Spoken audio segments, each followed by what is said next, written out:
قرآن کریم نے فرمایا کہ یا ایھا الذین آمنوا ادخلوا فی السلم کافہ، اے ایمان والو اسلام میں داخل ہو جاؤ پورے کے پورے، یعنی تم ہر جگہ جہاں بھی تم ہو تو تمہارا رویہ اسلامی احکام کے مطابق ہونا چاہیے، عقیدہ درست ہو۔ عقیدے میں یہ تو ہم کہہ دیتے ہیں الحمدللہ، سب مسلمان ایمان رکھتے ہیں کہ لا الہ الا اللہ، اللہ تبارک و تعالیٰ کے سوا کوئی معبود نہیں، اور ہر روز اللہ تبارک و تعالیٰ کی بارگاہ میں ہم سورہ فاتحہ پڑھتے ہوئے یہ اقرار کرتے ہیں کہ ایاک نعبد و ایاک نستعین،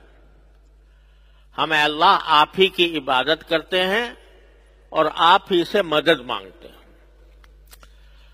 تو عقیدہ توحید جو ہے وہ سب سے پہلا، سب سے اہم، سب سے ضروری اور سب سے زیادہ مفید عقیدہ ہے۔ اس میں بھی بعض اوقات کوتاہی ہوتی ہے، زبان سے تو لا الہ الا اللہ کہہ دیا، لیکن مدد مانگنے کے لیے اور اپنی حاجات کو طلب کرنے کے لیے بعض اوقات لوگوں کے اندر یہ وبا پھیل چکی ہے کہ جا کے قبروں سے، اولیاء اللہ کی قبروں سے جا کر ان سے مانگتے ہیں کہ اللہ مجھے کہ اے فلانے مجھے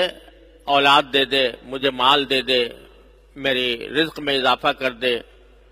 حالانکہ اولاد دینا، رزق دینا یہ صرف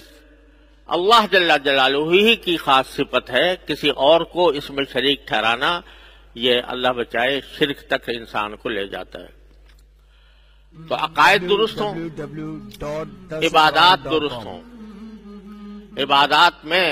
پانچوں عبادتیں ہم آپ سب جانتے ہیں، ان کو صحیح طریقے سے اللہ تعالیٰ کے حکم کے مطابق ادا کیا جائے۔